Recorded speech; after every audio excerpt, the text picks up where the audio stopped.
Houston, Texas. Will there be a Game 7? Well, that will be decided tonight before the 24th consecutive sellout in the Summit. It's Game 6, the Seattle Supersonics and the Houston Rockets, with Seattle leading the series 3-2. Hello, everybody. I'm Ron Thudel along with Doug Collins as we join action already underway. The Sonics opened up by taking 2 threes. One of them went down. That was by Sam Perkins. Ricky Pierce has hit a 2. And Otis Thorpe has just hit a couple of free throws, and that is where we stand right now. Doug, very important. Seattle wanted to get out quickly. Exactly what they're doing. Yes, what has really been the problem for here in this building is both games 3 and 4, as we see Perkins going to the basket, they got double-digit deficits at halftime. They played uphill. They were not able to do that. So very important for them to be close at half. I think for Houston, the key against this pressure defense and the trapping is to get 30-plus assists. When they have done that, they've won both games. And here's tonight's Chief Eagle starting matchups. Kent will be on Thorpe, Perkins on Elijah. Actually, Derek McKee will be played against Maxwell. When we talked to George Karl today, he wanted to have a defender, a big defender against Maxwell every time he possibly could down the floor. Kemp has done a great job on the offensive boards, but McKee held Maxwell to 2 for 13 shooting in Game 5. Perkins way short on the second. Perkins with 4 for the ball game, 6-2 lead. We played just about 2.5 minutes. Hope you enjoyed that first game. What a job Bob and Hubie had an exciting one, and just about 3 hours driving time away from us here in Houston. Rockets have the ball. See the shot blocking ability of Sean Kemp. He came over, took away the penetrating drive of Kenny Smith. Elijah went over and said, drop that ball off to me. When my man leaves, give me that easy score. So look for Kenny Smith to look to drop the ball off to Elijah on the penetrating drive. Thorpe on Kemp. The big right-handed hook won't find the hole. Here comes Kemp out of the pack, leading the 3-on-3 break. McKee wisely holds it up. Well, 6'9", he can post Maxwell, which he does, and gets the easy shot over the top. So if Maxwell gets switched in on McKee, they're going to have to come down and double team. Well, one thing Rudy T was telling us this morning, Rudy Donovan, head coach of Houston, is they want to get a couple of passes before they go inside to Hakeem. Well, that's to get the Seattle defense moving. If you just come down and drop the ball into the post, they're going to know where the double teams. You see Pierce coming down, forcing the pass out. Elijah is the leading assist man for the Rockets in the playoffs, and in this series also. He's doing a good job finding the open people out of the double and triple teams. 4-point Seattle lead, make it a 6-point Seattle lead as Payton hits from deep in the corner. That was a real key in Game 5 also. Ricky Pierce and Gary Payton combined for 47 points for only 18 for the backcourt of the Rockets. Here you see the trapping defense again just to disrupt the offense, force the turnover. They led the league in forced turnovers. They come up with one tonight. Pierce pulls the trigger. Ori will lead the break. Outlet to Smith. He has Maxwell spotting up for the 3, but Kenny takes it and drops it. That's an interesting shot. It was a 1-on-4 fast break. Had that shot not gone, there was no way the Rockets had any way they could get a second shot. So Kenny Smith very fortunate that one went in. Proud chanting defense. Smith on Payton. McKee. Smith goes for a move to the left. Won't go. Stripped by Maxwell, who throws it into the crowd, and it'll be Seattle's ball with 7:52 left in the first, leading 10-6. Ron, if you watched Maxwell's eyes on that play, he saw Thorpe streaking down the floor. As he looked to pick it up all in one motion, he was going to pass it, and he took his eyes off of it at the last moment, did not get control. Had he been able to pick it up, Thorpe would have had a dunk on the other end. Payton from the outside. Well, he's looking to be very aggressive to shoot the ball here early in the game. You see George Karl. I don't know if that's the shot he wanted. Well, athletically and energy-wise, Seattle and Houston match up tremendously together as McKee with the left-handed 2. When you talk about the steals and the turnovers, number 1 in steals, number 1 in forced turnovers. Seattle had 5 guys with over 100 steals on the season. Hakeem's first 2, and what Seattle wants to do is they want to come at Hakeem with 3 guys early. We have a whistle and a foul, and that will be on Thorpe is putting his hand up. Let's see if they give it to Elijah. Houston's 33. It is on Thorpe. That is his first personal foul, second team foul, period. Houston was a little lethargic that time getting back defensively. The transition, they put the pressure on the big man to come over and get help. No one got McKee in transition. I think the cross-matching has hurt them right now. McKee is playing Vernon Maxwell, and then he's running out, and Robert Ory's trying to get to him. So the cross-matching right now has been very effective for Seattle. Doug, we look at Derek McKee. We think about the time when both Kemp and McKee taken out of the starting lineup. A lot was written about it. George Karl really felt that was a turning point in preparation for the playoffs. Well, he also said, you know, had he not done that, he would have lost the other guys on his team. It was something that he needed to do to stress the work ethic and what needed to get done in the playoffs, and had he not done that, he felt like he might have lost his team, and it worked out very well for him. Smith, the bounce pass through the legs of Hakeem Olajuwon. Seattle has it, 7:06 left in the first. They lead it by 6. McKee quickly down court. These two teams opened up the season in Yokohama, Japan. We had the first game on TNT. Great drive by McKee. McKee now loves to go to his left and use that left hand around the basket. And Houston has been hurt in the last 4 possessions, 3 turnovers. So if that continues, it will play right into the hands of the Seattle Supersonics. Thorpe fakes once, goes to the left side of the hoop, uses the basket to his advantage, and Thorpe now with 4 in the ball game.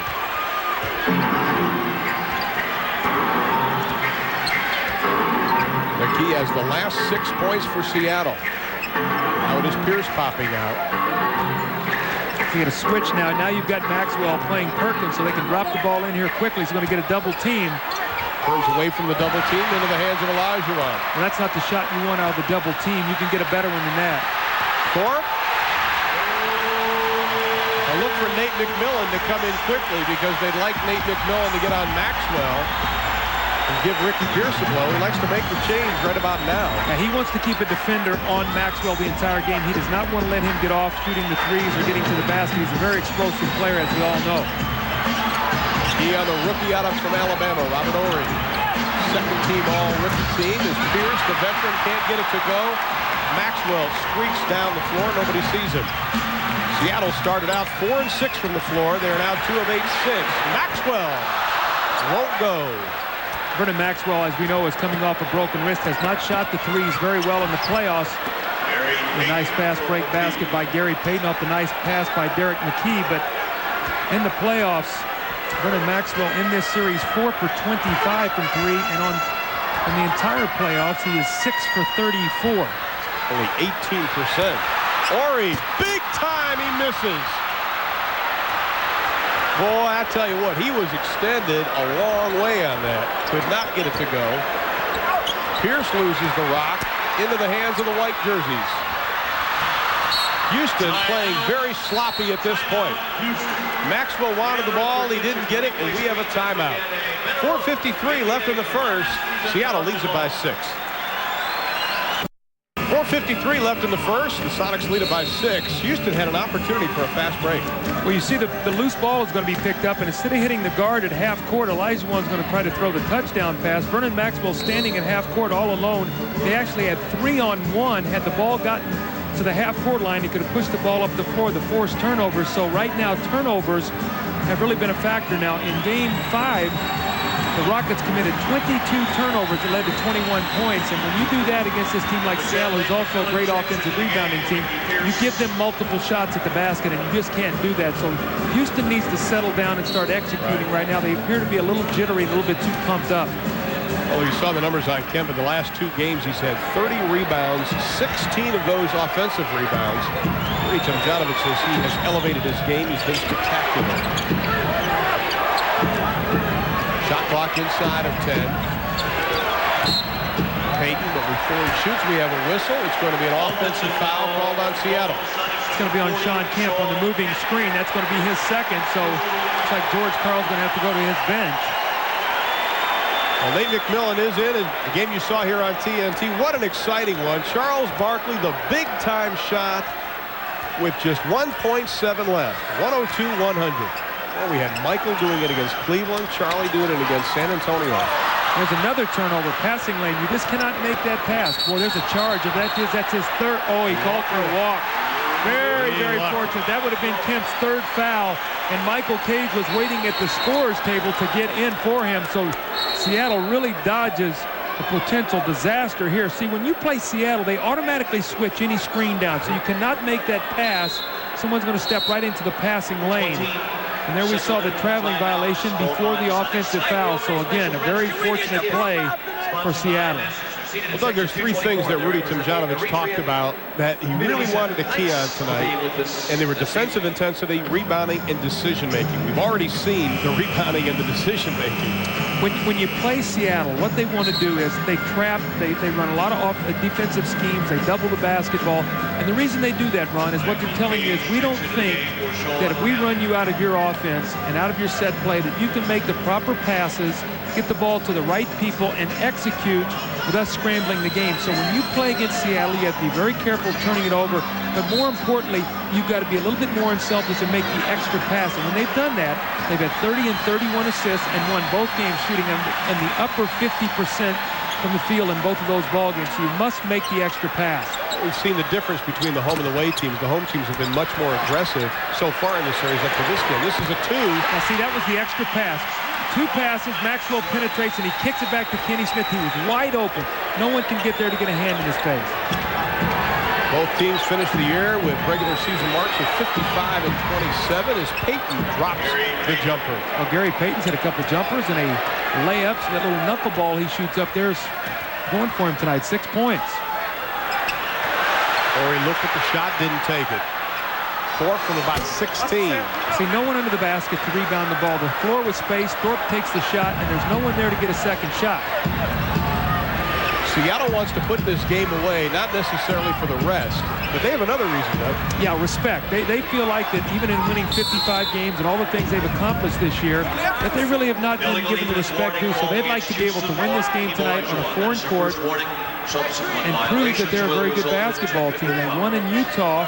Now remember, it was a 5-game series. They were down 2-1. They went to Utah to win that game to make it 2-2 and then go home and win a game 5. So they have shown the resiliency and toughness and met the challenge when they've had to. The same thing with the Rockets in the Clipper series.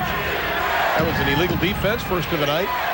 Sonics working around. Cage dumps it inside. McKee misses the bunny shot. Goes into the hands of Maxwell. The presence of Olajuwon forced McKee to change his shot. He tried to wrap it around the basket. When he did not get a good look. Smith, the fall away, nothing but a little bit of rim and net. Kenny Smith told me before the game that he really felt that he has not played up to expectations so far in this series. In fact, he's just shooting 46%, averaging just under 13. He said, I'm ready for a big-time game. And right now, George Karl's ready for a big time out. 2:39 left in the quarter. Seattle's lead's cut to 4. Special Rockets salute tonight. And of the Houston Rockets, Robert Horry is going to pass up the shot, which is fine. I think you want to make the Seattle defense play. But Thorpe gets the ball at the top. And when he starts to take this shot, you see no one is under to rebound the basketball. The shot goes up. Seattle's got 4 guys inside. Now, they were very fortunate as we roll this forward that Cage does not block out Olajuwon. He's got to get a body on Hakeem because he's one of the better offensive rebounders in the game. Back underway. 2016 is our score. 2:37 is our time. Kick it back out. McMillan from the arc. Doesn't get it. McMillan only 4 of 13 during the playoffs from the 3-point line. So now 2 passes out of the double team and a wide open shot. Well, that definitely has to please Rudy Tomjanovich, though. The Rockets space the floor nicely. They get the double team. The ball comes out. The one pass, you've got a guy rotating to take that shot away. You make the extra pass, you get the open shot. That's what you have to do, Ron, against a scrambling, doubling defense. Boy, Eddie Johnson is really struggling. Smith in and out, and it drops down for a 2. Kenny Smith, 8 in the quarter. We are tied. An 8-2 run by Houston. We talked to George Karl today, and he said the series, there's been a trend. At the end of each quarter, there's been a big surge by one team or the other. This is 8-2 now in the last minute or so at the end of this quarter in favor of Houston. McKee battles over Hakeem Olajuwon, and McKee now with 10 first-quarter points, and that is his average for the entire playoffs this year. Let's see if he really looks to have a big game offensively. It's not within his personality to look to continue to score. He's scoring well. He must keep it up. Olajuwon. Mike Mathis blows the whistle. We have a foul. No, it's an illegal defense called on Seattle. And coming into the lineup now for the Sonics, wearing number 17, Vincent Askew, the 4th-year pro out of Memphis State, was a second-round pick back in '87 by Philadelphia. Played in Italy. CBA, Golden State for a couple of years. Ron, this Seattle bench is deep with athletes. I mean, they come in off that bench. You've already seen Cage in, Askew in, McMillan in, Eddie Johnson. I mean, this is a potent team from top to bottom. You know, George Karl told us in Yokohama when he opened up the season, he said, my problem is I've got too many athletes. I've got to find a 10-man rotation, which has since been whittled down to about 8-man rotation. You don't see a lot of Dana Barros, but as he told his players, the Askews, the Barros, you've got to be ready.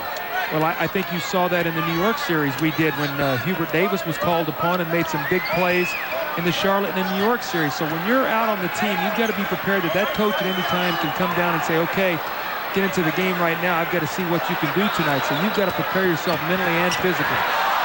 Maxwell all the way, can't complete the play. You see the time and the score. Sonics lead it by 2. If Seattle wins, they go on to play Phoenix. Going to go with an open set here. McMillan's going to look to try to penetrate. A little weave here. Askew now against Maxwell. Askew lets it fly, doesn't get it, rebound Thorpe. The shot clock has been turned off as Thorpe pulls down his 4th board tonight. Well, they should get the last shot now. Remember, if it goes into Olajuwon, they might be able to end this quarter with the 3. It looks like they're going to go high screen roll with Thorpe and Smith. Horry will let it fly from the arc, doesn't get it. Olajuwon had it, lost it. Cage will wisely hold it. And we have ended the first quarter of play at the Summit in Houston, Texas. The Seattle Supersonics jumped out to a big lead. Houston came back. And as we head to quarter number 2, the Sonics lead is 2.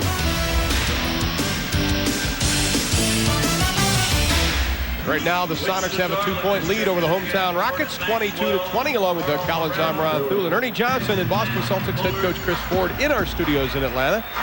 Hakeem Olajuwon only took 2 shots in that opening quarter, and maybe this is one of the ways to keep him out. Well, they'd like to do 4 things. They'd like to keep him out of the paint. They'd like to turn him into a crowd.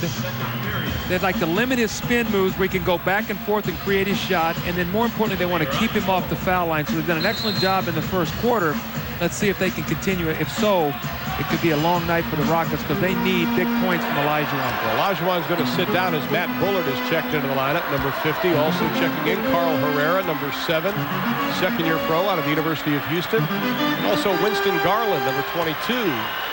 Well, Matt Bullard is the number 1 3-point shooter in the playoffs right now, 14 for 24 for 58%, so they do not want to leave him.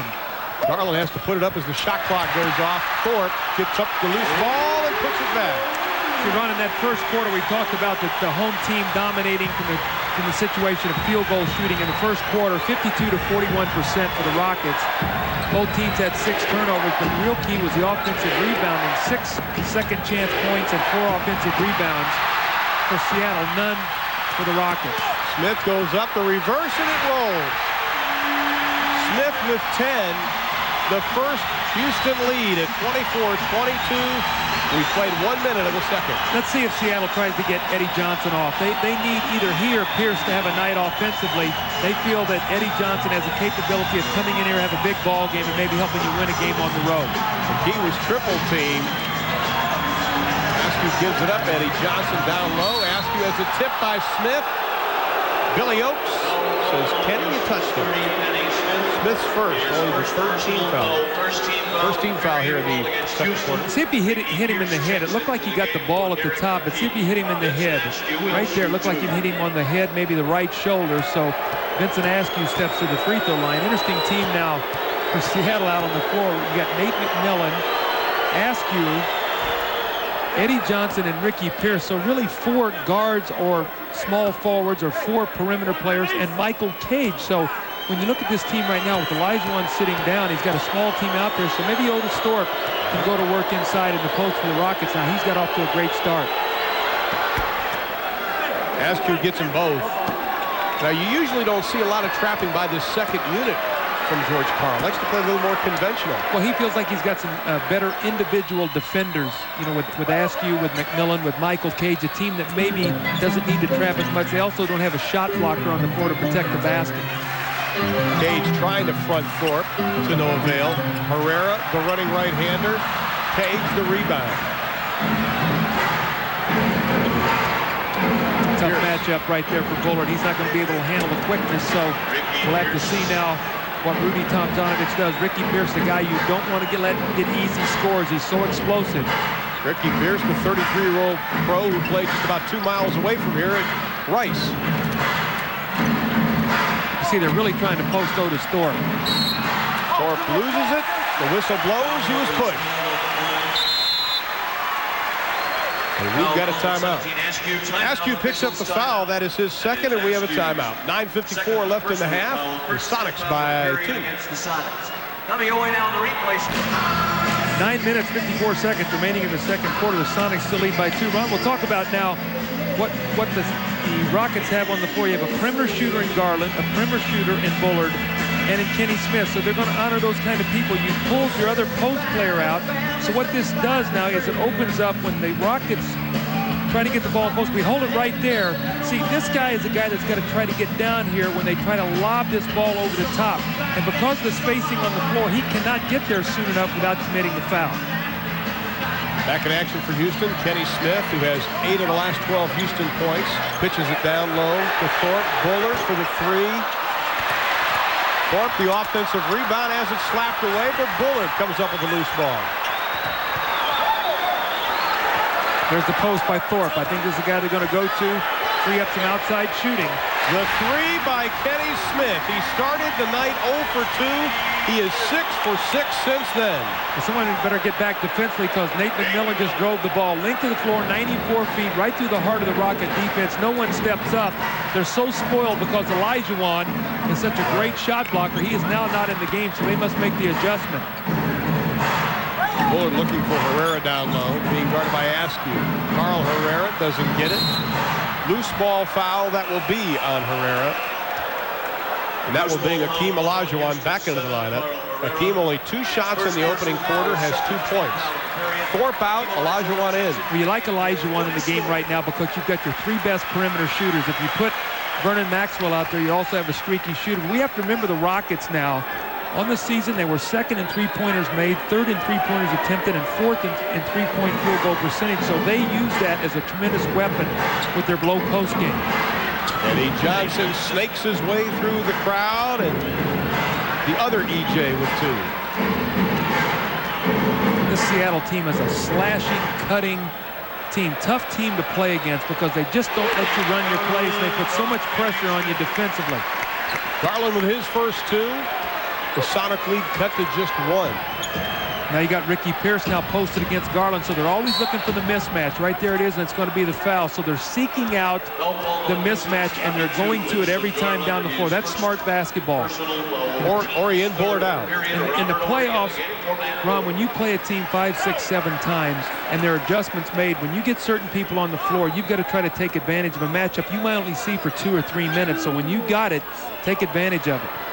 You give him a layup, and now Eddie Johnson buries the long one, puts a little smile on George Karl's face because he told us today he feels like that Eddie Johnson's the kind of guy who's capable of coming in here and helping him win a game with his offense. You can't take away his minutes just because he's shooting 30% or whatever. Absolutely. He said, if I do that, then I'll lose him for the rest of the year.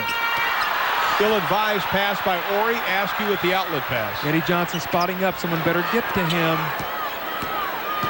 Johnson been in the major shooting slump, wanted the foul, didn't get it. Ori and Eddie Johnson, a couple of forearms being thrown.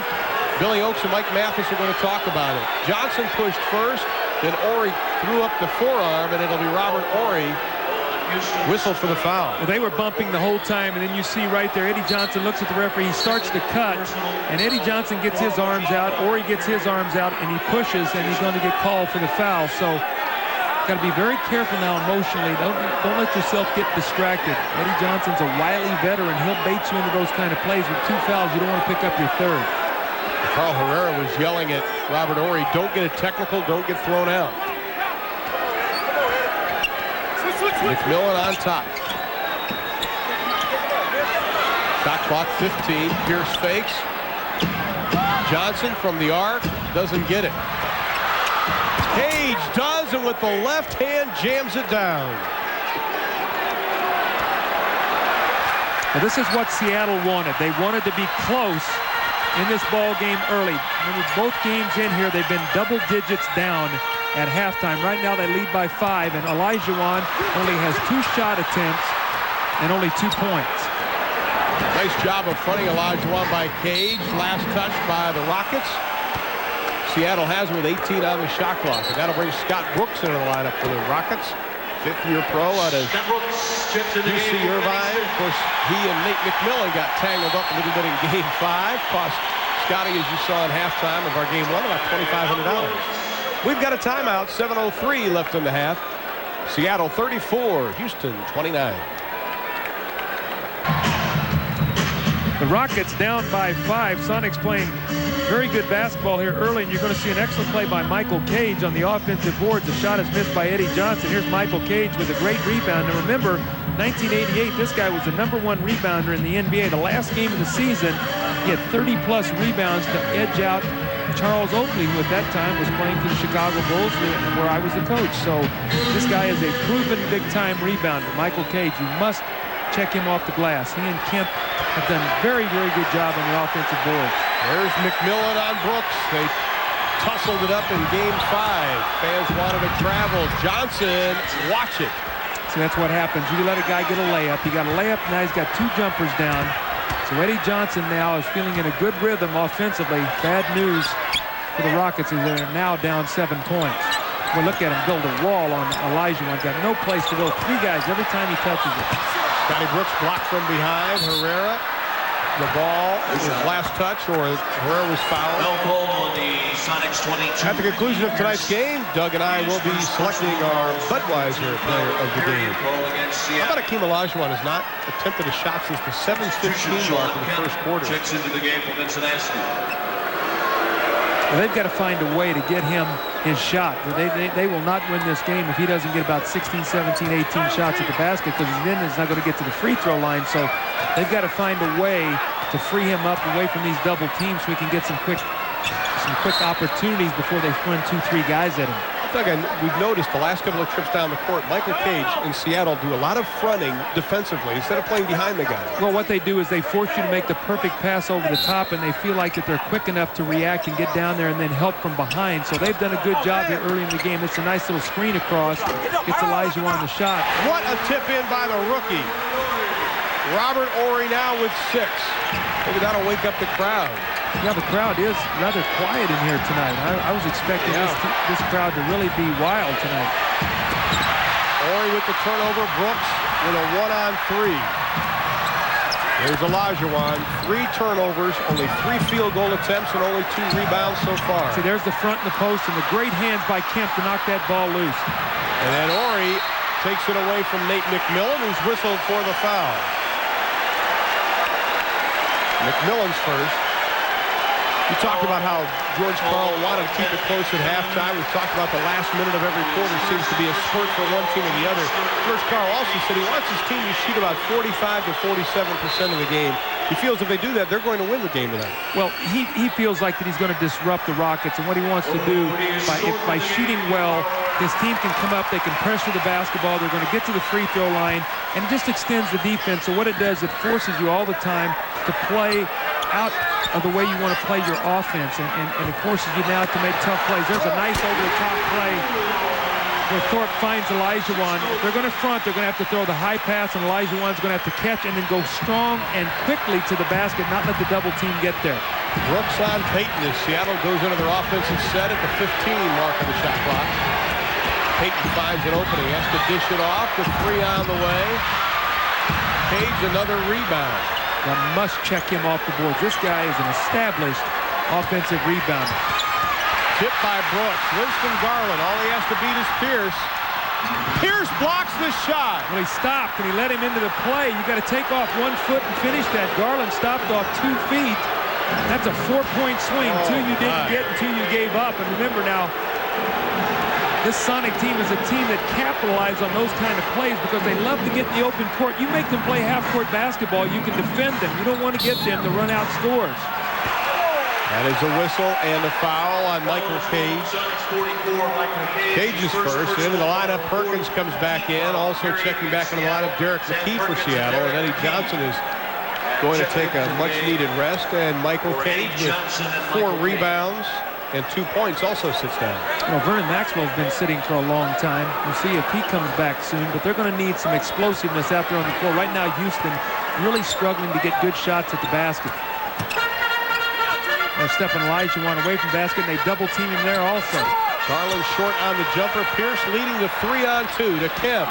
Inside, that'll be an offensive foul on Sean Kemp. That would have been Kemp's first shot attempt of the night, but instead he picks up his third. Well, that was all because Ricky Pierce gave him the ball too soon. He gives him the ball in a position where Garland can get there, steps in and draws the foul. Big foul now. Kemp will sit down, and Vincent Askew will come back into the ball game. So you've got McKee, Perkins on the front line with Askew, Ricky Pierce, and Gary Payton at the guards. You got a small lineup in there. Yes, you sure do. Let's see if Elijah can shake loose now without Kemp's shot blocking in there. Horry slices, dishes off to Elijah. The spin. Shot clock at 6. You see how quickly Seattle recovers. Garland lost his shot clock at 2. He puts it up. No basket. We have a whistle and a foul, and it will be... I think it's going to be on Otis Thorpe. Exactly. That's his second. Otis Thorpe created space for Scotty Brooks to pick up that loose ball and try to get the shot off. Mike Mathis spotted it, so that will be a foul, and now possession for the Sonics. Seattle on offense. They lead it by 5 inside of 4 minutes. Payton gets away from Brooks. That's a tough cover also for Scott Brooks. You got to force him over the screen. And what Scotty Brooks allowed him to do is spin back away from help. So you must force him to your help. Brooks also has trouble against the Seattle team getting the passes off because of their long arms. See, Winston Garland is cold now. He's normally a very, very good shooter. He's missed 3 outside jumpers and got a layup blocked. Perkins. Pierce will back it out. See, there's the mismatch. Perkins, so they're going to find it. Ricky Pierce going to drop it in, see if they get the double team. If so, someone will get a shot. There's Ricky Pierce. For 3, doesn't get it. Rebound right into the hands of Askew. Long shots, long rebound. Oh, you took the words right out of my mouth. You're going to give him a second opportunity. Now a third. Here's Ricky Pierce, another long shot and a long rebound. And Brooks picks the pocket. Takes it inside, throws up the prayer. Referee Joe Crawford answers it with a foul. Foul is called on the Sonics 20. Gary Payton, his first personal. Payton has 1 personal foul, and we've got a timeout. George Karl calls it with 2:59 remaining in the half. An uneven game.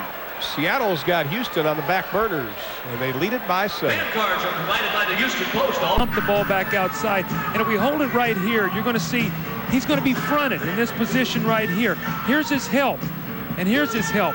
So we're going to roll it forward. And we stop it right there. See, he didn't get out soon enough, so this man is going to come, and we talk about turning him into a crowd. And what do? We stop right there. Look at this.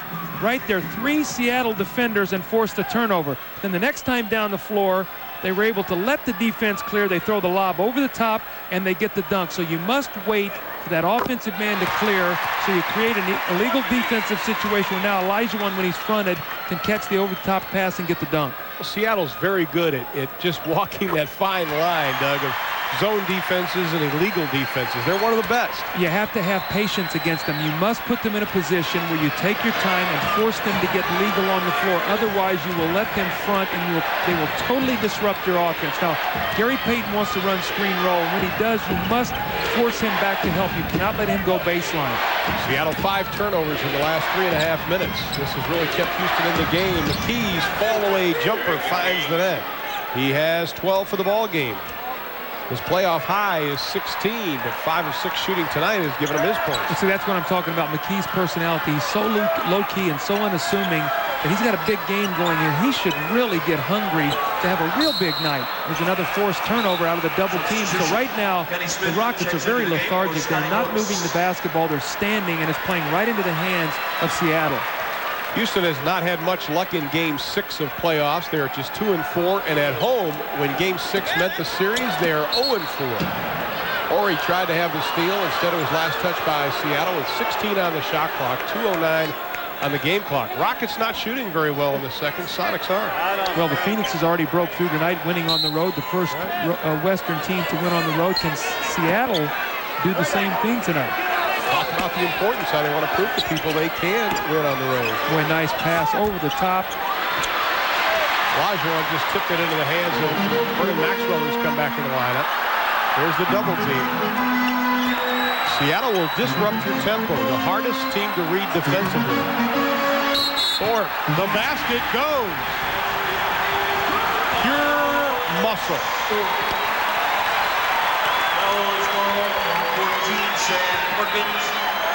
Perkins has 2 on him. Well, let's take a look now at this play. The Rockets are very fortunate. If we stop it right there, see where Perkins is? It's because Olajuwon is right here. And as a result, the pass comes over the top, and Perkins almost gets there. He's a little late, but that's what I'm talking about, letting the defense clear. They've got to be a little more patient. Well, Doug, Otis Thorpe missed the free throw, and in the process of going for the ball, Hakeem Olajuwon whistled for his first personal foul. And we'll go down to the other end of the floor. Nate McMillan is checked back into the lineup for Seattle. So far, Olajuwon is 2 for 4 from the floor. He has only 2 rebounds in the game. Thorpe, the leading Houston rebounder, with 6. And at the line it is, Derek McKee.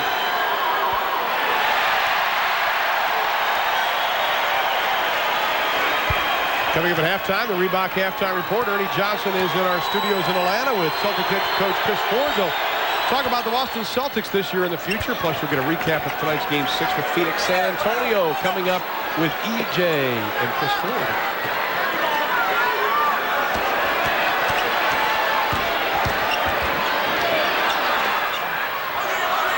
McKee was 1 for 2 from the line, but it ups the lead to 6. We are nearing the 1.5-minute mark in the second quarter.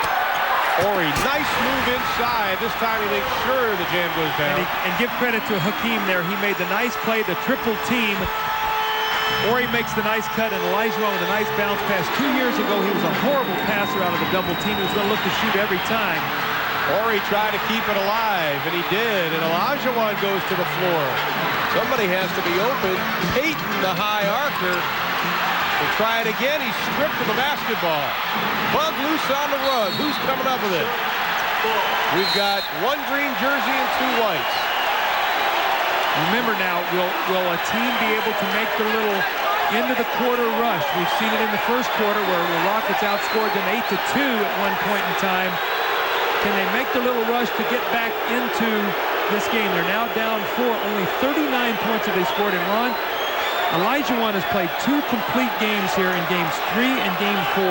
Did not go to a free throw line at all. And tonight, he's played almost 2 quarters, almost 10 quarters at home without shooting a free throw. Well, Doug, we have a technical foul, I believe, called on Robert Horry. Yes, that is the call by Mike Mathis for throwing an elbow down on Gary Payton when he was on the ground. Payton was on it, and Horry kind of came down with that right elbow, I believe. So at the 101 mark, the T called on Horry.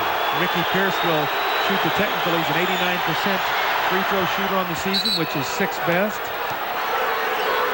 There he is down at 4. See if you can see it. It was after they really blew the whistle. Right there, he hit him in the head. That's a good call. See, Robert Horry just cannot do that. Remember, he lost his composure here early with Eddie Johnson and picked up a foul. You just can't do that in the playoffs.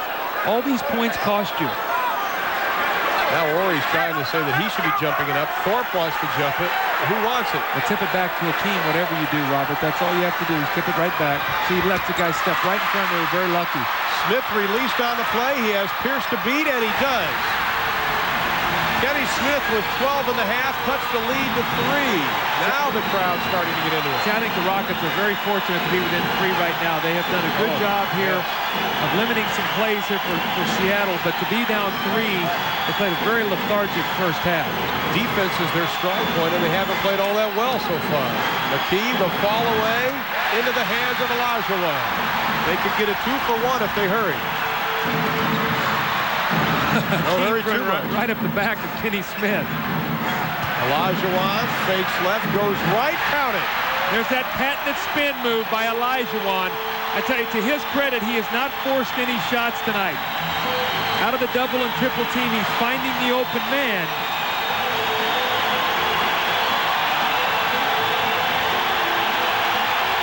This could be a big stop for the Rockets.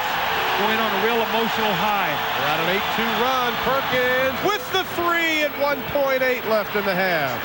And on the contrary, it's going to be a real high now for the Sonics going in with the three-point shot to go back up 4. Well, Sam Perkins, 6 points, both of them coming from the three-point, or 7 points, 6 of them coming from the three-point arc. And as they head to the locker room at the half, it is Seattle 47, Houston 43. Stay with us. The Reebok Halftime Report is next with Ernie Johnson and Boston Celtics head coach Chris Ford. All right, after 24 minutes at the Summit, the Rockets trail the Sonics 47-43. Ernie Johnson in Atlanta with the Reebok Halftime Report. The well-traveled Larry Brown is on the move again. He resigned as head coach of the Clippers tonight with 2 years left on his contract. Now, his name has come up in the past week in regard to coaching vacancies in Atlanta and Indiana and possibly Cleveland if there's a change there. Clippers GM Elgin Baylor says the decision was Brown's and he wasn't going to stand in his way. I don't feel, betrayed. This is something he wanted to do, and you have to respect his wishes. If he wanted to pursue other opportunities, he feels there's a better opportunity out there for him than this, then you can only wish him well. Larry Brown unavailable for comment. He is en route to Hawaii, we are told. Well, if you just joined us, folks, and there's no excuse if you are just joining us, you missed a whale of a game in our opener tonight. The San Antonio Spurs at home lost to the Phoenix Suns, who advanced to the Western Conference Final. This is Chris Ford of the Boston Celtics, our guest tonight, and boy, that was a dandy, and Sir Charles really doing it. It really was, and Sir Charles and KJ, both of them stepped up really big in the last few minutes of that game, and Sir Charles accepted the challenge at the end and came through. They did it in Game 5 and in Game 6. Let's take a look at the highlights from Hemisphere Arena in San Antonio. More than likely the last game, and it was at Hemisphere before they go to Alamo Dome. Early on, Dale Ellis throwing the air ball up there. Here come the Suns. Charles Barkley, 14 points in the first quarter, but he didn't do much in the next 2. He saved his best for the fourth. David Robinson, 22-point night. Working on Tom Chambers, takes the slap, gets it to go. 3-point play. Spurs by 2 at the half. They built the lead to 8 in the third. Watch Sean Elliott, who had 19. Acrobatic move, and it goes. But they got some weapons in Phoenix like Danny Ainge, Coach. They always trail and looking for that three-point opportunity. He missed a few in the series, went through a drought, but he hit a big one right there as they came back, part of a 12-0 run. And here's KJ. Makes that great penetration, find the open man, and then had the presence of mind to get the foul in. Could have had an assist, wound up with a bucket. David Robinson had clanged a few free throws. They're down by 2, time running out, and he nails them both. Tied at 100, time for Sir Charles. There he is, looking David right in the eyes and just really stepping up, and what a pressure shot. Dream teamers going head-to-head, and it's Sir Charles who wins that battle. The Suns win the war, 102-100. Kevin Johnson, 18 points and 8 assists. Sir Charles, 28 points, 21 rebounds. He did it all. He ended the season for John Lucas. Overall, it was a good year. Our team has really grown. We grew a lot, and I was telling them to get their heads up. We have really grown. We've come through a lot of things this year, meaning a lot of things that happened with us that we made it through. It means a great deal to this team and to the organization. I mean, this is the first time we've been assembled together, and it hasn't been that long. As you know, it takes a while for a team's personality to really come forward, and I think as the playoff continue to go, I think our personality of our team will be defined. I think we're still trying to do that. But there's been so many times, it seems, that we failed in that Western Conference Finals. I mean, I was just looking for a chance to get back, and it doesn't matter who we play. I think that we're going to come out, hopefully, on top and get to that Finals.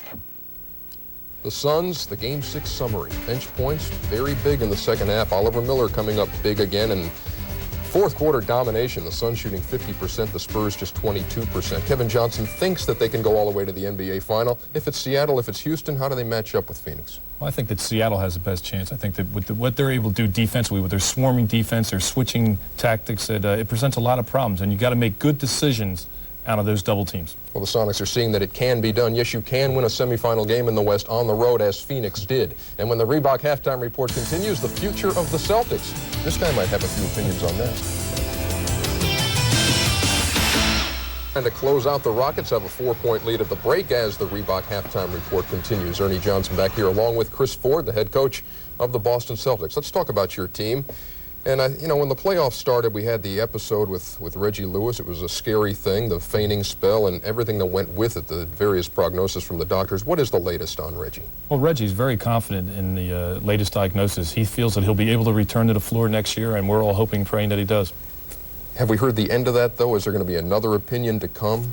I think Reggie's very confident. And as my last conversations with him, he said that he believes in what the diagnosis has been given to him, and he thinks that if he continues to progress over the summer, that he'll be ready to go. How about the future of your team? I mean, you've seen a transition here, the changing of the guard. No more Larry Bird, now no more Kevin McHale. How much longer is the Chief going to be around? Well, I think Robert would like to be back for at least one more year. And I know I'd like to have him in my fold for one more year. He's just tremendous. Even though he'll be 40 in August, I still count him up there among the elite. Yeah, does it ever amaze you to watch these guys? I mean, against Charlotte, you had McHale and Parrish both playing so huge, turning back the clock. I know, because I played with those guys. I was part of that '81 championship team, but they're great professionals. Kevin, I was very happy the way he went out. He struggled all year with injuries, but really played big in the playoffs. Did he ever tell you beforehand this was it? Because he said he knew when the season started this was going to be the final campaign. Never really said it flat out. He's too much of a competitor, and he always was looking forward to the playoffs, and that was Kevin's time to shine, and once again he had some great moments. How disappointing was it for you to get knocked out of that thing? And how surprising was it? I know you weren't loaded. It wasn't surprising. We thought the Charlotte Hornets was a great young team on the rise, and unfortunately when we lost Reggie, it was a 20-point-plus scorer and our leader out there, so we were under the gun after that. Let me ask you about Larry Bird. His name has come up in the coaching circles, as a matter of fact. Donnie Walsh at Indiana mentioned his name as a possible coach. They're saying his back might prevent that, but do you see Larry Bird as a coach? I don't know right now. I think that his back has caused some problems. He's had surgery. He's still recuperating from that. But I think that he'll be kind of antsy and maybe bored. He said he was bored a little bit this year, but I don't see it happening immediately. Talk him out of it, will you? You know how difficult a grind this is, man. You don't want somebody else going into it. Okay. Chris Ford joining us here at halftime. We'll be right back.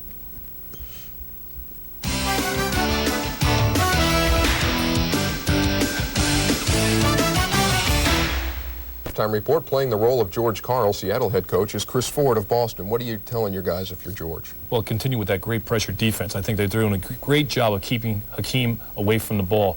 They're swarming him, not allowing him to get any shot attempts. And tell Sam to keep nailing that three. And how about Rudy Tees? What's his advice to Houston? I think he's going to keep telling the guys to find a way to get the ball to Hakeem because he's either going to beat you on the inside or he's going to draw the double team and give somebody on the perimeter a wide open look. It has come down to a battle of wills here as they head to the third period. The Houston Rockets trying to stave off elimination, trail the Sonics 47-43. Third period just ahead.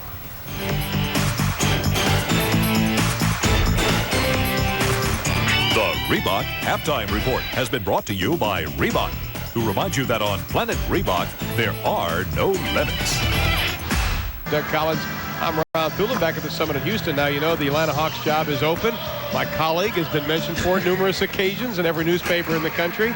Doug, what's the status? You were in Atlanta yesterday and you visited with some of the Hawk officials. Yeah, I spoke with the Hawks, and obviously I feel very strong about the company. I like the city of Atlanta, but really there was nothing done other than just visiting with them and see what was there. And I think they wanted to visit with me for a little bit, and I think they're visiting with a lot of people. So at this point in time, really, it was more of a conversation to see about the job and for them to talk to me. So that's basically where it's at right now. Well, Doug, just in case, here's every episode of Designing Women, which is set in Atlanta, and we also have Ray Charles singing Georgia on My Mind.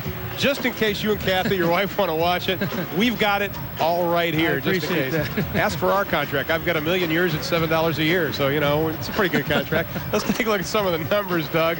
And the first 24 minutes, we hope you stay with us right here. Well, perimeter shooting, you see the Sonics only 29%. The Rockets shot the ball very well from the perimeter, 53%. But the rebounds, you see, when you get second shot opportunities, you give yourself a chance to shoot a lower percentage from the outside and be able to take advantage then inside, either getting to the free throw line and with scores. But, when you see Sean Kemp has no points in the first half and Elijah Wan only 6, you see Hakeem, what he has done tonight and what he's done rebounding. More importantly, 4 turnovers, no offensive rebounds. So not only is he not getting shot opportunities, he's not getting offensive rebounds to get the ball alive. So it's been a very difficult half for both Hakeem and Sean Kemp. No points, 6 rebounds, no attempts, and 3 fouls. So if you're George Karl, you'd have to say we feel pretty good about that. And if you're Rudy Tomjanovich, you'd have to think we feel like Hakeem is going to break out of it. You don't expect him to go 3 for 5 and get only 6 points. So he's capable of throwing up a 25-point half against you. Doug, Sean Kemp played only 10 minutes. Hakeem Olajuwon, as you mentioned, the rebounding, no offensive rebounds. My goodness. And Vernon Maxwell, only 6 points in his last 6 quarters dating back to Game 5 between these two teams. Well, we talked to George Karl. He said he wanted to keep a defender on Vernon Maxwell the entire game, and he started out with McKee. He came in with Askew. He played Nate McMillan. So Vernon Maxwell never got an opportunity. He only got 2 looks at the basket in the entire half. Well, Sam Perkins has 3 personal fouls. So Perkins with 3, Kemp with 3 for Seattle. Biggest lead of the game was by the Seattle Sonics, 16-8. Houston's only lead was at 24-22. I think Maxwell's got to look to take the outside shot. McKee was giving him a lot of room. He's got to pull the trigger on that jumper. Horry, the 2 finds the hole. Robert Horry had a nice award today, second-team all-rookie team. And with this crop of rookies, that's a tremendous honor when you think of the guys who came in and had such a tremendous impact. The Shaquille O'Neals and the Alonzo Mournings, Christian Laettner, Gugliotta, and LaFonso Ellis with the first team. He actually had the 7th most votes, so a great honor for Robert Horry. He's going to be quite a player. Quite a find for the Rockets. Outside, Pierce drains it over the outstretched hands of Maxwell. Doug, one thing we haven't seen, Houston isn't penetrating, and that is something that concerns George Karl, but he doesn't have to worry about it because their guards really aren't trying. There's the shot he has to take right there. McKee's giving him space. McKee's going to have to get up on him, but in talk about the penetration, they want to keep them out of the middle, so they're trying to push him to the outside of the floor. They feel like once they get inside, it opens up so many options, either to get all the way to the basket or to drop it off to Thorpe, Horry, or Elijah Wan for easy point-blank scores. So that is definitely their game plan. Keep them out of the middle. Don't let them penetrate. Maxwell goes down hard as Pierce. Pierce completes the basket. And Ricky Pierce, after a 2-for-6 first half, has hit his both of his attempts now. So 9 points for Ricky Pierce on 4 of 8 shooting. Keep our eye on Elijah Wan, already 4 assists in the game. In fact, for the entire playoffs, if Hakeem Olajuwon gets his 8th point, he's leading the team in assists. That time, no one came down at all. It was single coverage. Sean Kemp got no help. Sean Kemp was yelling at McKee right now. Both these guys yelling at each other. See, not happy at all. Kemp, see if he fires up a shot here. You can just see it coming, couldn't you? Hakeem Olajuwon's first block in 2 games. Maxwell, goaltending. Houston leads. Well, I saw Sean Kemp the whole way down. He was mad, and it's like, I'm going to shoot this shot. He got it blocked. Right here, I'm going to do one thing. I'm going to get a shot off, and he gets it blocked, and it leads now to another score by Vernon Maxwell, who now has 2 quick field goals. The Rockets have taken a 1-point lead. Outside, Payton, the stroke won't find the net. Olajuwon battles Kemp for the rebound. Payton picks Smith's pocket. Oh, Olajuwon, that's 5 turnovers now for Hakeem. That was just a lazy outlet pass. Sometimes the closest passes are the hardest ones to make. McKee loses the handle. Horry pitches off to Maxwell, leading the break. Thorpe. Timeout.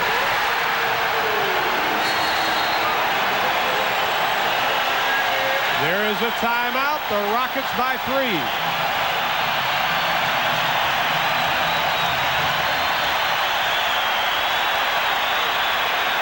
51. Still a lot of time remaining in the 3rd quarter.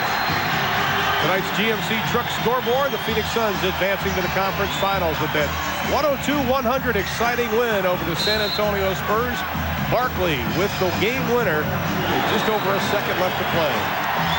Well, Ron, right now what Seattle needs is they need Sean Kemp to get involved in this game right now. He is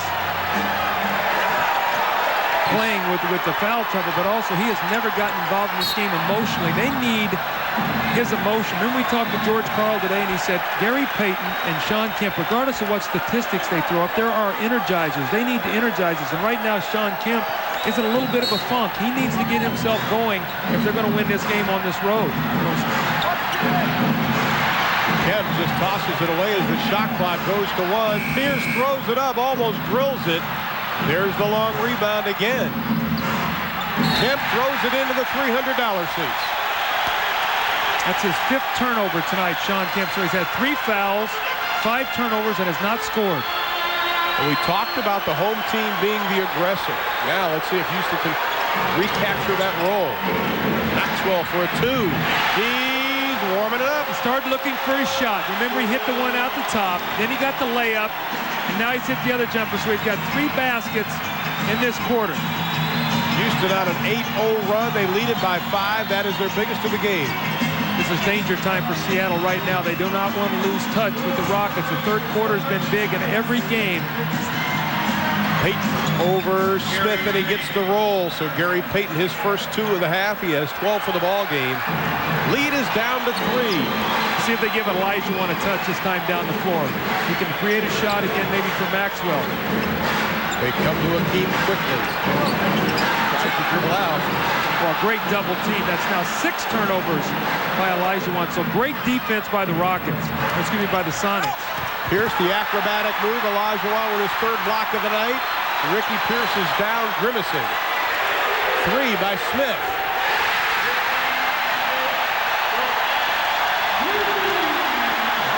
His second. I don't know what Rudy T said at halftime, but he emotionally charged this team, and now it's got the crowd really involved in the game. We had a very quiet first half. Pierce is okay. The tee off his leg as the shot clock hits the number 5. See what this crowd is doing to their defense now. Olajuwon has 3 block shots in this quarter. And the ball belongs to Houston as Cage and Nate McMillan will come in. Payton will sit down. And I bet you Sean Kemp will also take a seat. 3 block shots now for Olajuwon, who gets a piece of this one also in this quarter alone. So the defense is picked up. Their energy level is up. And right now, Sonics are on the verge of losing touch with him. Maxwell is also hot. Real problem. Just a touch short. McMillan keeps it alive to Pierce. Inside the paint, he'll draw the whistle. It's going to be on Akeem Olajuwon, I think. Houston's 34, Akeem Olajuwon. That is his 2nd personal. That's only number 2. First team foul of the period. First team foul of the quarter at the 6:40 mark. 6-point Houston lead. And that'll send Ricky Pierce to the line for the Sonics. Pierce will shoot 2.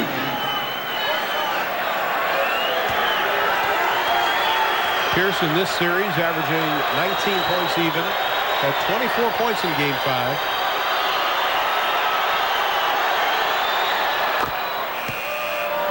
Gets the first. Pierce now with 10 for the ball game. Eddie Johnson wants to come in for the Sonics. Rob, we talked about how important it is for Houston also to move the basketball. Remember, he said the 30 assist mark has really been the key. They've been able to win both games. Well, in the first half, they had 14 assists, so they're right on pace. If they keep moving the basketball and hitting the outside shot to be on that 30 assist mark, which really translates into a victory against this team. Smith looks right, drives right down the paint, unmolested. And Kenny Smith is having a sensational game. 20 points now for Kenny Smith. 9 of 12 shooting. Pierce, former 6th Man of the Year winner, twice in fact. Perkins for the 3, and he rattles it home. That's a funny looking shot he's got. That's 3 threes now for Sam Perkins. He had 5 in Game 2, 5 for 6. So his 3-point shooting has been a factor. We remember Game 5 against Utah, what he did. There's the front and the post, no weak side help in the score. Well, they pay for it when they don't come quickly with that double and triple team. If you're going to front the post, you got to pressure the ball. If you allow the passer to stand there and pick you apart, you've got to lay behind the post because you can't get weak side help soon enough. We talked about how Seattle likes to front him. From the corner, Pierce can't get it. Olajuwon the rebound. That is number 5. Smith has Olajuwon at the 15-foot mark. He lets it fly, and he drains it. See, Akeem trailed all the way down the floor. Kenny Smith found him and rewarded him for running the floor. That's how you get your big guy shots. Rockets by 7. We'll be back.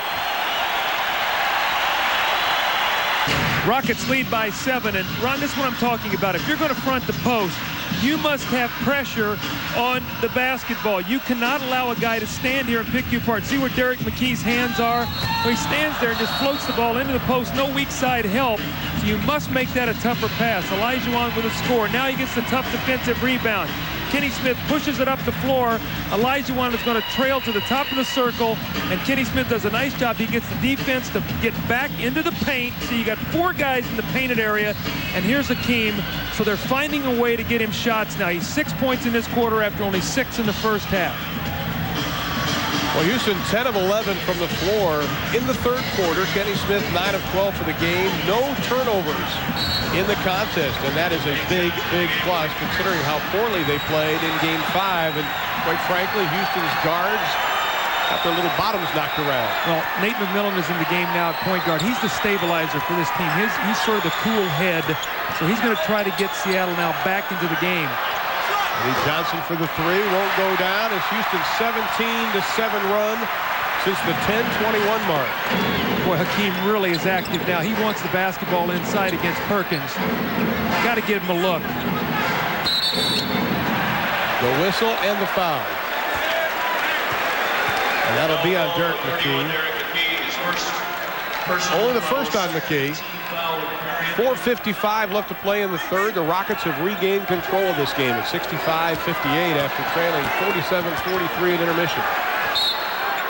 Maxwell loses it with 19 on the shot clock, but the Rockets retain possession. A little more of a conventional defensive team now for Seattle with Michael Cage and Eddie Johnson on the floor, Nate McMillan, McKee, Perkins. I don't look for this team to trap as much, so they should be able to get some easy scores. Maxwell, offensive foul on the Max man. That is his first. Rudy Tomjanovich considers his team an execution team, and right now they didn't execute that very well. Well, Vernon Maxwell felt like he had an opportunity to go to the basket, but it closed up so quickly. Once you leave your feet, you put yourself in such a position to be able to draw the foul or the turnover, which is what he did. He got both of them in that possession. Cage on top, shot clock at 5. McMillan lets it go, doesn't get it. Smith will lead the charge of the men in white. Look how quickly Hakeem got down the floor before the defense could get set. What a great play. My goodness. He is such a great player. Well, you talk about Michael Jordan, you talk about Olajuwon. These guys have had sensational seasons for their teams. All the talk about the rookies and the veterans are the ones who have really starred this year. The Barkleys and the Olajuwons. Look at Hakeem. Look at Hakeem down the floor again. You got to get him the ball. He wants it. The turnaround, short. Perkins, the outlet to Johnson. Yeah, but look who's back on the other end. Already causing him problems and getting the loose ball. Kenny Smith goes right in front of our table down hard. McMillan dishes it off. Olajuwon causing all sorts of problems. The tip, it goes by Cage. Almost offensive goaltending. The lead is 7 inside of 3.5 in the third. Well, Seattle's hanging around. They've had a little bit of a tough start here in the third quarter. They're working themselves, trying to get back in, down only 7 after having a 4-point lead. So we've got an 11-point swing here in about the last 9 minutes of the game. Showing patience offensively. The second unit of Seattle backing off. 2 on the shot clock. Sonics. Sean Kemp comes back into the lineup. Kemp only playing 10 minutes in the first half, has not scored in the ball game. In fact, Kemp has only attempted 1 shot. Well, Seattle wanted a 20-second timeout, and they don't have one. Shot clock's at 2. He's got to call it. He wants a full timeout. He's waiting for it to call. Well, Houston wanted the 20, and instead they have to take the full. 3:06 left in the quarter. The Rockets lead it by 7. Rockets by 7, 3:06 remaining to be played in the third. Be sure to stay with TNT. Inside the NBA comes your way next following our game with Vince Cellini and Mike Glenn. They'll recap a big day today in the Western Conference semis, and they'll take a preview of the Eastern Conference final between the Knicks and the Bulls. That is going to be World War III. Coming up next on Inside. We talked about George Karl wanting to keep it close. That is exactly what he has been doing. Keeping the ball game close. You talked about the double digits that they have been down in the losses here in Houston. How about that for starting guards? Well, I think they're answering the challenge. Remember, they were outscored 47-18 in Game 5. Tonight, Kenny Smith has 20 points. Vernon Maxwell has heated it up, and more importantly, they're shooting the high percentage. They were 5 for 20 in Game 5. Tonight, they're shooting a very good percentage, specifically Kenny Smith, who's gotten off to a great start here and has energized this team in the third quarter. He and Olajuwon with his block shots and then his ability to get down the floor and get some quick scores. Rudy Tomjanovich going with the same starting. Got to shoot it. He throws it up at the buzzer. Oh! Maxwell silver hammer just came down on their head. Let me tell you something. You just come out of a timeout where you know you've got 2 seconds. He caught that ball. He didn't know how much time was on the clock. So I wonder if he was listening in the huddle. I mean, he gets 3 out of that, and very fortunate that he didn't get a shot clock violation coming out of a timeout. My 8-year-old daughter would say, duh. That got the crowd going. McKee backing his way in. Shot clock at 5. Cage rejected. McKee. Olajuwon got a piece of it, but we have an offensive foul. Derek McKee tried to use his body to shield off Olajuwon. Olajuwon came over to block the shot. He got the first one. My goodness, you talk about a turn of events, Doug, in 24.9 seconds. 10-point Houston lead, that is their biggest. As Kenny Smith already with a career playoff high 20 points.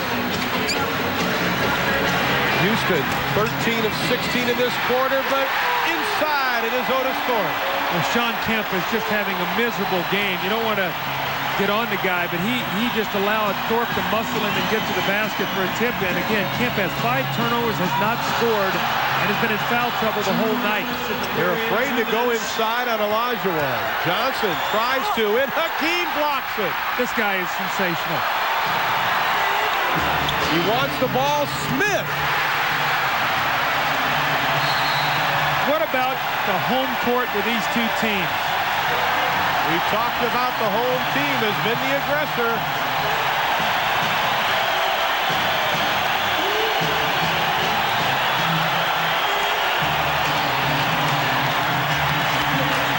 Doug, you are absolutely right. They need to put Sean Kemp's picture on a milk carton because he is missing in action tonight. And he looks like he's not really intense and into it like some of the rest of his teammates. Well, he's argued with a couple of his teammates. They've been outscored 31-17 in this quarter after giving up only 43 points in the first half. They now have given up 31 in this quarter. And they've done it with a sensational shot blocking of Olajuwon. Now, when you think of Hakeem Olajuwon, you think of a possible MVP guy. You're talking about you're talking about Barkley, you're talking about Michael Jordan. And when you look at his seasonal statistics, he is in the top 5 in 15, he's in the top 15 in 5 statistical categories. That's amazing. I mean, he's number 4 in points, number 1 in block shots, number 13 in steals, number 4 in rebounding, and number 13 in field goal percentage. You talk about a guy who's had a year. Tremendous year for Hakeem Olajuwon. Let's take a look at Vernon Maxwell one more time. The scenario was 2 seconds left on the shot clock. Houston bringing it in. All right, now watch. He knows he's got 2 seconds. He can't. He almost puts the ball under his arm. He's like, here, come get it. He said, you better shoot it. And at the last moment, he does and gets the 3. Here's the last sequence of plays with Olajuwon. Well, Olajuwon again starting the fast break with his great shot blocking ability, and then he sprints down the floor and he causes the defense to get back with him, allows Kenny Smith the open shot. That's 22 points now for Kenny Smith. The Rockets shooting 14 for 17 in this quarter, 5 for 18 for the Sonics. And that has opened up a 14-point advantage as the last 8.5 minutes have seen the Rockets go on a 26-9 tear. You see what it's doing to their defense, too. It's just energizing the whole game. There, Olajuwon gets a piece of that one on the pass and forces the turnover. I got a feeling I know who my Budweiser player of the game is right now, Luke. Olajuwon again inside, rejected by Kemp. And we have a foul, and it should be on Hakeem Olajuwon. Houston's 34. That is Olajuwon's 3rd. Well, Sean Kemp makes a great block. It looks like Olajuwon's got a free path to the basket. Here comes Kemp with a great block shot. And then you see it as we get the loose ball foul on Olajuwon. He just locked up Michael Cage with his arm. When we were in Tokyo with these 2 teams, some of the Sonics were talking about how they were concerned, Sonic officials, we should say, about getting to the next level. Gary Payton's shot won't go, but getting to the next level really demands execution, and that is something Seattle has not had consistently tonight.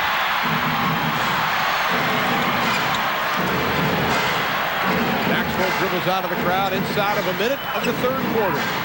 Randy Johnson got away with an illegal defense. They didn't catch him. Horry looking inside for Hakeem. Boy, Thorpe did the smart thing. He was being fronted in the post. He came to the high side. It was a pressure release and freed up a 3-point shot. Kenny Smith's third three-pointer of the game. He is 11 of 14, and he has 25 points. What a night for Kenny Smith out of North Carolina. 21-point turn or change in this quarter. They were down 4, now they're up 17. Cage, he's got it out of San Diego State. 6 points for Michael Cage. The lead is down to 15. And Houston should have the last shot. They're going to spread it out. Kenny Smith better get the ball across the half-court line, though. He's going to be very, very close to getting a 10-second violation. Only 15 points in the quarter for Seattle as Gary Payton is called for the push with 8.5 on the clock. They had a foul to waste. I think he just gave it a little bit too soon. So they will not be shooting, but they still have 8.5 seconds to get the last shot.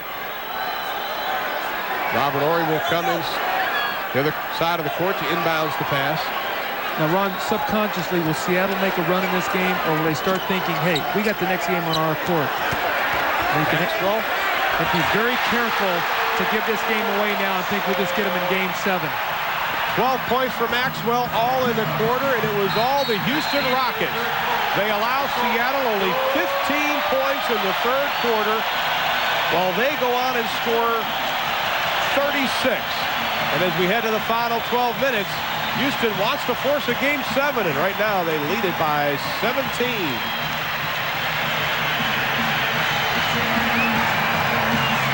The Houston Rockets have lit it up here in the third quarter. 79-62 is our score as they held the Sonics to just 15 third-quarter points. Well, Akeem Olajuwon had a tremendous third quarter. After only 6 points, you see 8 points, 3 rebounds, 3 blocked shots. Energized his team, got their defense set in the paint, changed shots, deflected. And on the other hand, Sean Kemp was 0 for 1 in that quarter. Had 2 rebounds, 1 turnover, no assist. So Sean Kemp still has not scored in the game and has 5 turnovers. It's been a long, long night for him. Very long. He has the basketball, or he showed the double, then he backs off on Payton. Shot clock at 7. McMillan for 2. Nice job, Eddie Johnson, keeping it alive. Johnson's running right-hander, won't go. Whistle and a foul on Maxwell. Maxwell has 2 at the 11:33 mark of the fourth and final. Game 7 will be played Saturday afternoon in Seattle. This series has been so home-oriented. I mean, there's only been one game that was under double digits. That was Game 1. And Seattle won 99-90. Other than that, every game has been basically a blowout. And here we have tonight. It looked like it was going to be a close game at half, a 4-point game. Now the Rockets lead by 17. Well, now, Doug, George Karl was telling us today that if it started to get away from him, he was going to put Dana Barros in. And Dana Barros has played in 7 of the playoff games so far for the Sonics overall.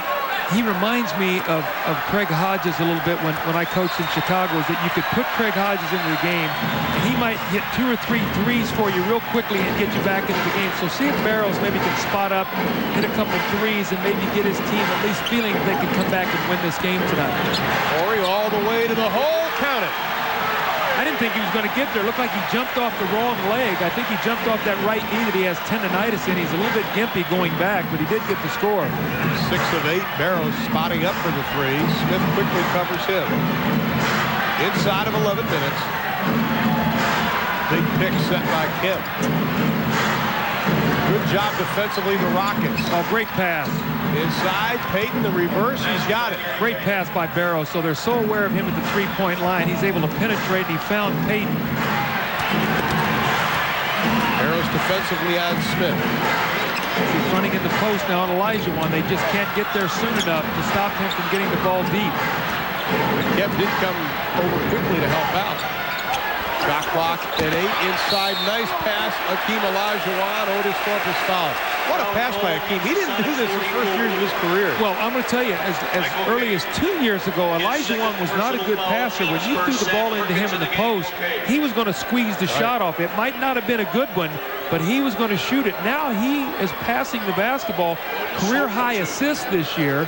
And as a result, now he's getting other people involved. So if you're going to pay the price to double and triple team him, he now is finding the open people. So that just makes him that much better of a player. See, I really give him a lot of credit, because what happened to him at the end of last year when there was a lot of questions, or are you hurt, aren't you hurt? you know, are you going to be traded? Aren't you? He put it all behind him and has come out and had the best year of his career and has taken this team with an opportunity now maybe to get in the Western Conference Finals.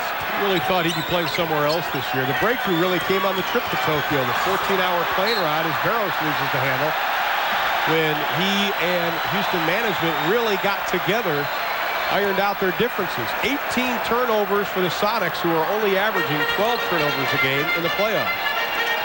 Also a big event this year that really helped Hakeem Olajuwon was when he became an American citizen in early April. That meant an awful lot to him. Ori, the scoop, count it. I guess we see why he was one of the top rookies in the league. The double team. Ori goes right to the basket. Olajuwon with a nice bounce pass, and then the circus shot. Here's the double team. Watch him step through and give you the nice bounce pass. There's the double team, the bounce pass. He goes strong to the basket, gets Kemp in the air, draws the contact, and the beautiful finish. Kemp picks up his fourth. The Rockets lead it by a quick 20.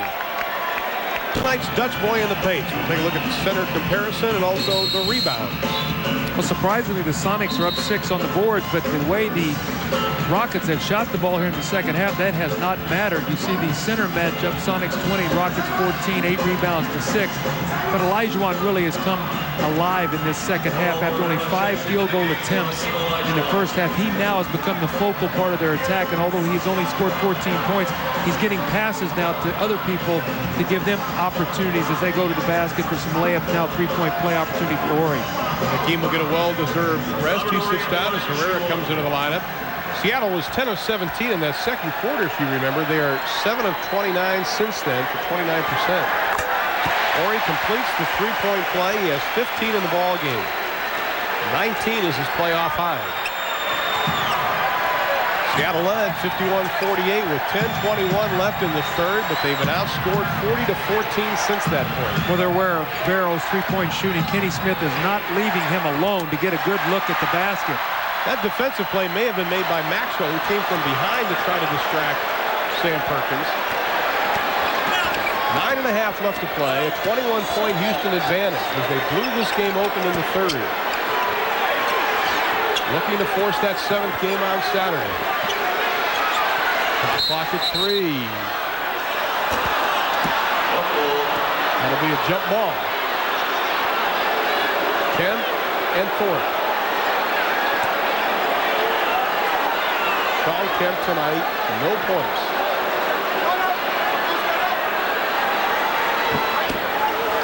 Here comes Barros quickly. Barros, the 4th-year pro out of Boston College. Better get up on him, Otis. He's got that kind of range out there. He'll shoot it. Payton lost the handle.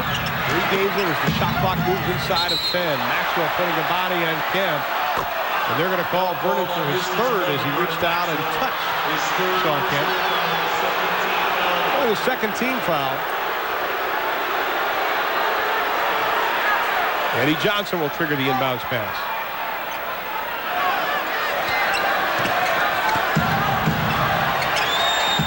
Johnson on top to Barros. Boy, Rockets defense, Ron, is really good right now. They're really contesting shots, forcing the Sonics to use a lot of clock. Shot clock at 4. That's a 2 by Perkins, and he drains it. So that is Sam Perkins' first non-3 from the floor tonight. He has 3 from the arc. Lead is down 86-67 inside of 8.5. Ori popping out away from Johnson.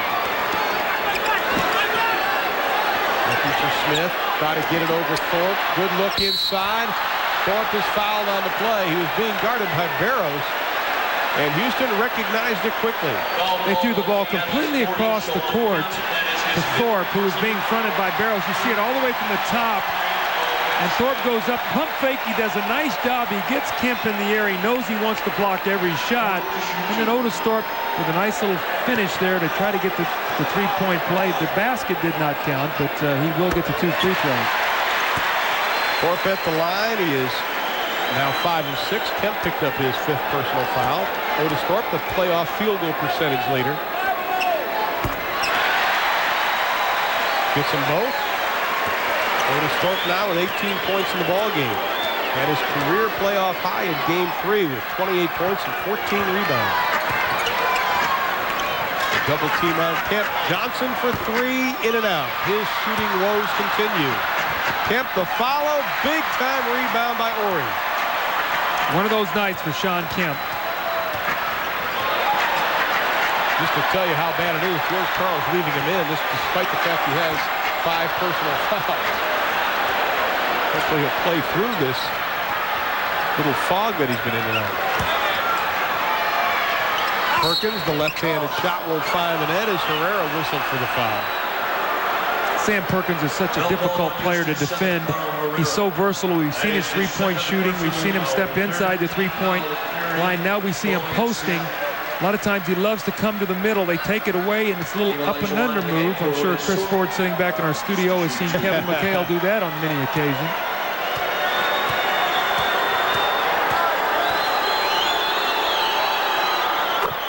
Perkins has only missed during the playoffs.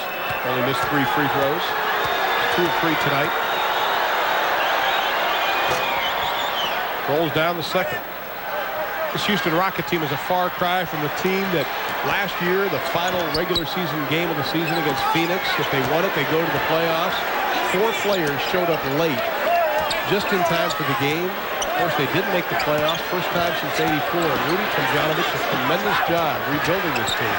There's Mad Max with a 3.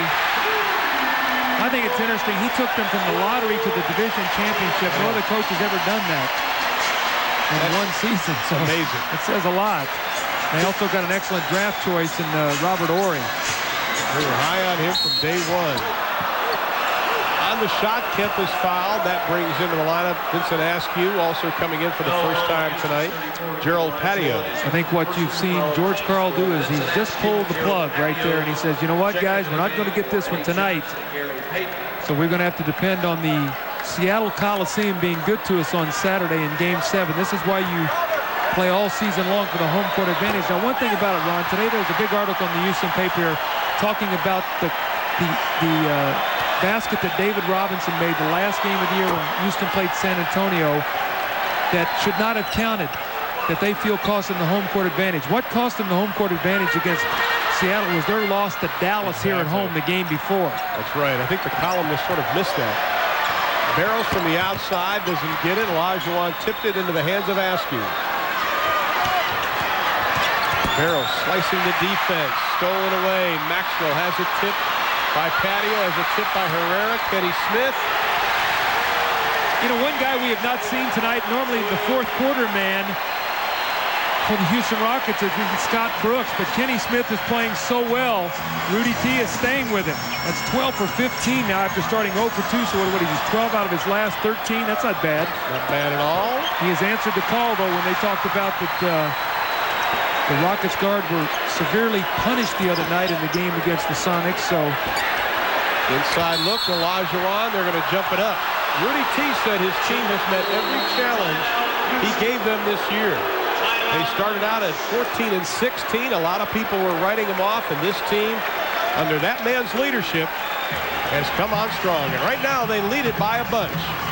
3:70 the time, 6:10 remaining. And this has been a really crazy series, man. Well, let's talk about how strange it's been. Game 1, Seattle with a home court advantage, wins by 9. You see Ricky Pierce with 23 points. Now Game 2, they win by 11. Sam Perkins tonight with the 5 for 6 3-pointers. So you come back to Houston, and what happens?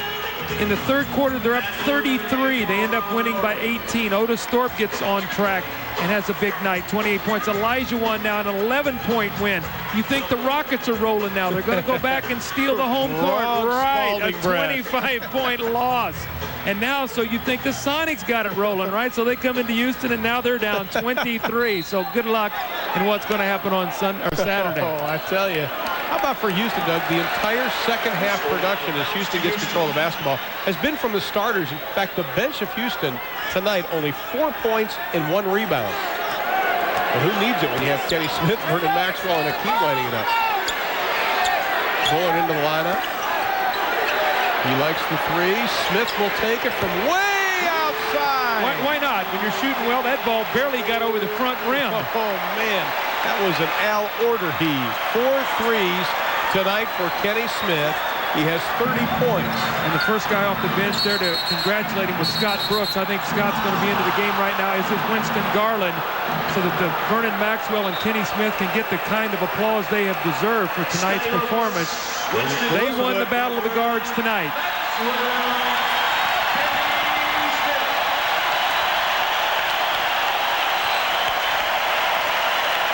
Smith, 13 of 16 from the floor, 5 assists, no turnovers, 30 points. That ties his season high as Askew gets 2. Tomjanovich had a funny line today. He said, you know, people talk about the pressure in the playoffs. He goes, there's no pressure in the playoffs. The pressure was when I thought Hakeem Olajuwon was going to be traded this summer. He goes, that was pressure. And I tell you, you know what, when you think about their team, too, at one point they were 16 and 14 this year. They had a 7-game losing streak, and Rudy said we had meetings, we had films, we talked about what kind of team we wanted, who we were, that we had to build our team with the defense. We've done that. We're the 3rd best defensive team in the league now. Guys are starting to find their personalities within the mix of what they're trying to get accomplished. Then they go on a 15-game winning streak. So that season turned around, but they did not get off to the great start as we had them on TNT here to start the year against this same Seattle team. They lost both games over in Japan. Patio from the outside, way off the mark, tipped around. Olajuwon has it, outlets to Brooks. It's Tree Rollins set to come in probably for Hakeem, who has 7 rebounds tonight. That Bullard I thought was going to pull the 3. Bullard uncharacteristically drives. And normally his feet don't get out from behind that 3-point line. He said, I have no paint on the bottom of my shoes after the game is over. And the only time he's touched is after the game, right? Also into the line is Steve Scheffler, or coming into the lineup, Steve Scheffler for Seattle. Hakeem is down, getting a little playgroundish now. Now there's where he's got to shoot the ball out there. That's his territory. Rebound, Patio, the outlet to McMillan. Game 7 once again will be Saturday afternoon. That's a 2. Well, they cannot make a perimeter shot tonight. They've gotten some good looks.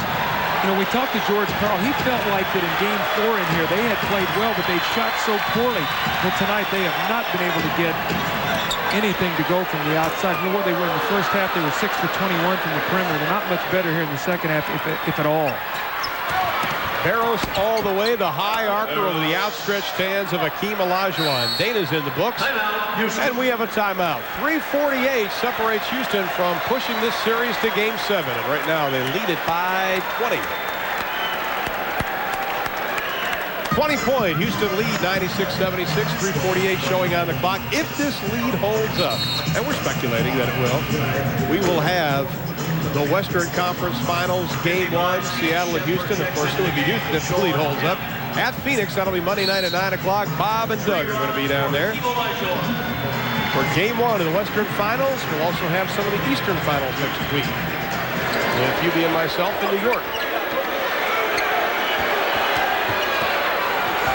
Bullard looking inside. Tree Rollins is checked in, the former Atlanta Hawk. His ex-coach sitting up in the stands, Mike Fratello, tonight.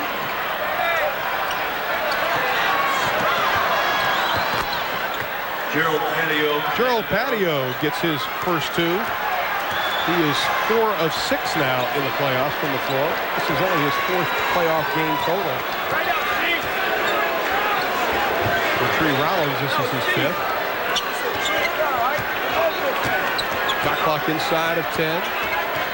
Bullard from 3 doesn't get it. Herrera the tip doesn't get it. He'll try it again. Oh, he just got hammered and no call. Oh, boy. No autopsy rule. Oh, man. No autopsy, no foul. Askew. Look at Herrera looking at Mike Mathis going, I got killed in there. We didn't see any blood. Rudy Tomjanovich's team apparently headed their way to Game 7 of this series as Winston Garland gets his 4th point. Well, now, though, Houston is going to have to go do something they have not been able to do in the playoffs. They've got to go win an emotional Game 7 in Seattle. And Seattle is a tremendous home team. So the Rockets are going to have to take this second half that they played tonight and go up there and play 4 quarters. They cannot have a bad half or a bad quarter. They've got to play 48 minutes of very good basketball if they're going to win in Seattle. Edward Carl said the key for this team is shooting and being aggressive. At times they were aggressive, but their shooting has not been here. Scotty Brooks hits the three. Brooks 5 of 12 from the stripe in the playoffs. He has 5 points tonight. 101-82.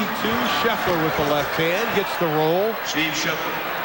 Steve Scheffler, the third-year pro out of Purdue, who's kicked around the CBA, has played in both Charlotte and Sacramento, along with Denver. You know, this Houston team's an interesting team, too. When you look at Winston Garland and Scott Brooks, they're the two veteran point guards that Rudy T has gone to in a lot of fourth quarters this year as his stabilizers, the guys who execute in the half court. As you see, Herrera missed the building. If you had hit the backboard, it would have put a dent in it. And Kenny Smith has been the star of the game. And Sleepy Floyd has come into the lineup for the Houston Rockets. He has been the forgotten man this year for this Houston Rocket team, as Barrows can't get the three to go. Also, Terry Teagle comes in, playing in only his 5th playoff game. Only played 2 regular season games for the Rockets after playing overseas.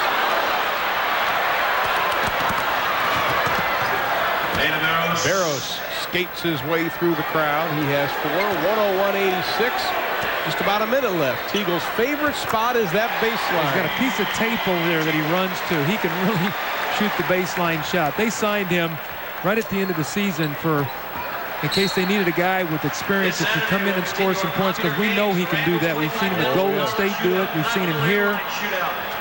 A lot of Golden State ties here between Eric Floyd, Sleepy Floyd, Winston Garland, Terry Teagle. We saw the perimeter shooting. Tree Rollins can't get it to go, as Tree was looking for his first points of the playoffs. This is it. Game 7, Saturday afternoon at the Seattle Coliseum. It'll be rocking and dancing in the aisles come Saturday, as the Houston Rockets are going to defeat not only Seattle tonight, but also history. They were 0-4 in Game 6s at home when the series was on the line, and they break that trend tonight, and they do it impressively, with Kenny Smith scoring 30 points, Vernon Maxwell with 15, all coming in the second half. Askew picking up some serious garbage points tonight. He has 11. 9 of those in the second half.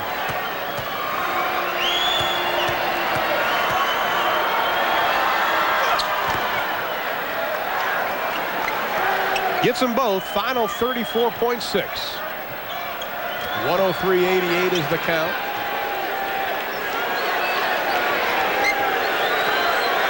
Floyd, everybody wants Sleepy to shoot. He kicks it back out to Brooks, who lets it go from 3. Can't get it. Patio with the right hand. The former UNLV star is cleaned up by Scheffler, who has 4. Ron, I want to tell you how close this series is, okay? I'm doing a little math here. I was wondering what you were doing. In this series, Seattle has scored 588 points, and Houston has scored 589. Oh, my goodness. But the important one is they scored 3-3. And they scored 103 tonight. The Houston Rockets have forced Game 7 of the Western Conference semifinals as they defeat the Seattle Sonics 103-90. Game 7 will be played Saturday afternoon in Seattle. But the big man tonight was Kenny Smith. 30 points for Smith this evening,